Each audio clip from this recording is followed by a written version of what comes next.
il aime le code.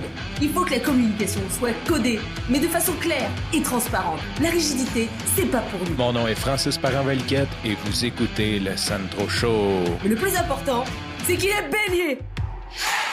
Quel est l'incontournable d'une pandémie? Se faire dépister. Bon, pour mettre un peu de contexte, j'ai beaucoup de difficultés avec le froid. Souvent, j'attrape froid, j'ai mal à la gorge, j'ai le nez qui coule, un des deux, des fois les deux. Et d'ailleurs, je vais faire une petite parenthèse là-dessus, ma coach de voix, Andréane, a un background en médecine et elle m'a expliqué quelque chose qui fait du sens. Ça ne veut pas dire que c'est ça, mais l'intérieur de nos poumons jusqu'au bronchiole, toute notre gorge et tout, c'est un épiderme, c'est une forme de peau. Ce n'est pas la même peau qu'on a à l'extérieur, mais c'est une forme de peau. Et il y a des gens qui sont plus sensibles, qui ont la peau plus sensible, que ce soit la peau extérieure qu'on voit ou la peau interne et ou les deux. Et que souvent, les gens comme moi qui ont tendance à réagir beaucoup, c'est une sensibilité au niveau de cette peau-là. Donc, cette espèce de peau-là qui fait l'œsophage, qui va jusque dans les poumons, ensuite qui va jusque dans les bronchioles. C'est une peau qui est plus sensible et ça expliquerait en gros pourquoi qu'à chaque fois qu'il fait froid, ben j'attrape un petit quelque chose ou que j'ai des malaises.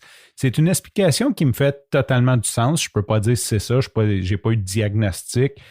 Mais ça fait du sens. Donc, en gros, ma vie se résume en je suis un coureur et je dirais début octobre, milieu octobre jusqu'à milieu mai, ma vie se résume en ceci. Je vais courir, j'ai froid, je rentre chez nous, j'ai mal à la gorge ou j'ai le nez qui coule ou j'ai mal à la gorge et j'ai le nez qui coule.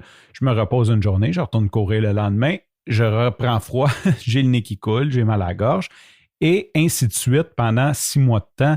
Et bien sûr, c'est une des raisons pourquoi que j'aimerais passer l'hiver dans un pays un peu plus chaud. Mais ça, c'est une autre discussion. Là, la joke, c'est que cette année, avec la COVID, je vais courir, je reviens, j'ai mal à la gorge, puis là, je suis comme, OK, c'est-tu le COVID, ça? C'est-tu la COVID? Faut que j'aille me faire tester, qu'est-ce que j'ai fait? Puis là, ben, ça dure une journée, le lendemain, je fais le mieux, puis je dis, OK, bon, c'est que c'était pas ça, c'est vraiment parce que je suis allé courir. Et c'est comme une espèce de running gag avec ma blonde, tu sais, parce qu'à chaque fois, je dis, j'ai mal à la gorge, puis je m'en viens quasiment hypochondriaque du COVID à cause que j'ai mal à la gorge quand je vais courir. Ma blonde n'a pas à rire, elle dit, t'es allé courir hier, là, calme-toi, tu sais. Fait que là, dimanche, journée normale, j'ai une grosse sortie. Dimanche matin, je me lève un peu fatigué, les enfants m'ont levé de bonne heure. Je suis pas top shape, puis j'ai un 13 km à faire. Fait que je m'en vais faire mon 13 km. La température est un peu étrange, c'est quand même frais, il n'y a pas de soleil. J'ai eu chaud, j'ai eu de la misère, j'ai attrapé froid, donc je reviens. Tout va bien, je fais ma journée, je me couche le dimanche, ça va bien. Le lundi, je me lève un peu poqué, mais pas plus ni moins que d'habitude. Et en après-midi, vers la fin de l'après-midi, pendant mon souper de fête, je commence à avoir un de ces mal de gorge carabiné, mais plus fort que d'habitude. Fait que là, j'ai à ma blonde, je dis, maudit, si j'ai mal à la gorge après le souper, ben, elle dit, c'est normal, t'es allé courir hier, tu sais. Puis là, j'ai dit, c'est vrai, t'as raison. Fait que là, je me couche le soir, mais là, j'ai vraiment plus mal que d'habitude. Tu sais, ça fait vraiment, vraiment mal. Ça gratte dans la gorge. C'est fort au bout. Fait que là, je me dis, bon, je prends des Tylenol, je me dis, ça va passer. Le lendemain matin, le mardi, je me lève, j'ai encore plus mal à la gorge que la veille. Fait que là, je commence à être vraiment inquiet. Je me dis, bon, c'est-tu le COVID? Ça, c'est quoi ça? Puis là, ben, ça commence à me trotter dans la tête. Je sors les poubelles, je vois mon voisin l'autre bord, mon petit voisin qui a passé la fin de semaine à jouer avec ma fille dehors. Tu sais, ils ne sont pas rentrés dans la maison, mais ils ont passé comme pas mal la fin de semaine de Pâques ensemble. Je dis, hey, qu'est-ce qui arrive? Comment ça, t'es pas à l'école? Il dit, ils ont confiné ma classe. Genre, je sais pas trop, là, il y a comme 5 cas dans sa classe ou whatever. Fait que là, on dirait que, tu sais, ça commence à être par personne interposée, là, mais on dirait que ça a comme fait, OK, ça, c'est le signe qu'il faut que j'aille me faire tester. Parce que je me demandais la question, tu sais, vas-tu me faire tester? En même temps, comme le gars, quand il parle, il dit tout le temps, comme arrêtez d'attendre, allez vous faire tester tout de suite dès que vous avez des symptômes. De l'autre sens, je sais que quand je vais courir, ben, je suis une journée que j'ai mal à la gorge, fait que je veux pas aller me faire tester à chaque fois que je vais courir parce que je vais être comme un abonné. Fait que là, ça a comme fait, OK, je pense que je vais aller me faire tester parce que je file vraiment moins que d'habitude. Puis ça va me clairer à la tête parce que sinon, tu sais, ça va comme tout le temps me tourner dans la tête. Je voudrais pas comme contaminer des gens. Heureusement, les parents de ma blonde ont été vaccinés il y a plus de 3 semaines, 1 mois. Donc, théoriquement, ils ont leur 80% d'efficacité. Fait que je m'en vais là-bas et là, l'expérience du siècle. premièrement, je m'en vais sur le site de COVID-19 du Québec pour trouver le centre de dépistage le plus près de chez nous. Le site est relativement bien fait. Ceci dit, je trouve le site pour près de chez moi et il y a 2 options, prendre un rendez-vous ou faire un online check-in. Ça veut dire comme tu check-in en ligne. Fait comme ça va t'économiser du temps là-bas parce que tu n'auras pas à donner tes informations.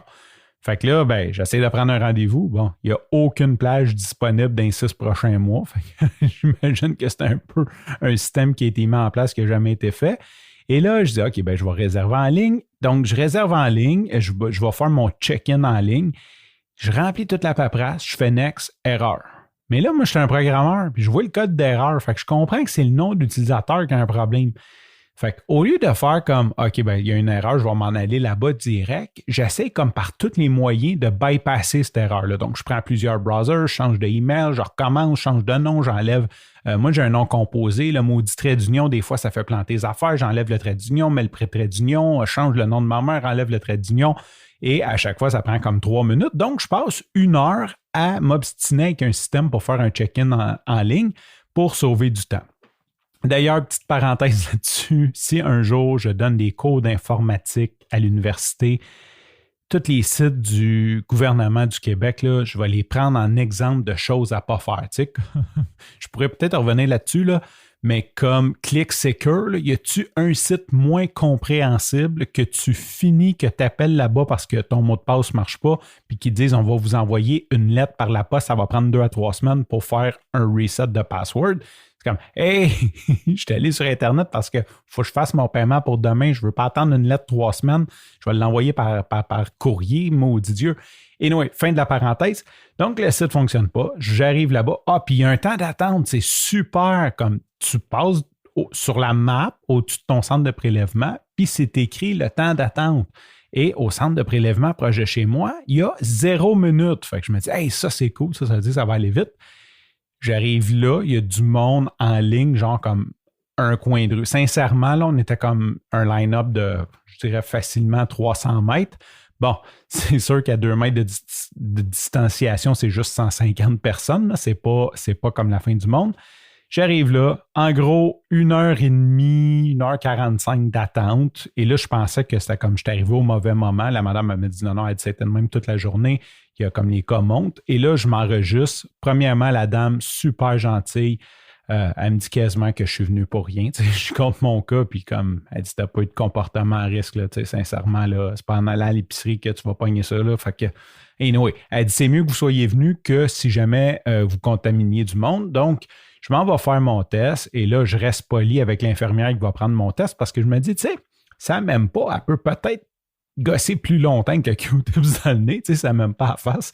Je serais été gentil pareil avec, mais là, j'ai été particulièrement gentil. Je m'assois et sincèrement, le test en tant que tel, bon, c'est pas super agréable, mais c'est pas si pire que ça. Je m'attendais comme, avec tout ce que j'ai entendu, tout ce que j'ai vu du bye-bye, je m'attendais à pire que ça. Présentement, ça fait 36 heures à peu près que j'ai passé le test. J'attends une réponse. J'ai très hâte d'avoir la réponse parce que là, présentement, je ne peux pas sortir de chez moi tant que je n'ai pas la réponse. Et aussi, l'autre affaire, c'est que j'ai comme plus mal à la gorge. Fait que je pense que c'était vraiment juste une inquiétude, encore une fois, pour rien. De toute façon, je vais tenir au courant là-dessus. Sur ce, je te remercie pour ton écoute. Je te dis à demain et bye bye.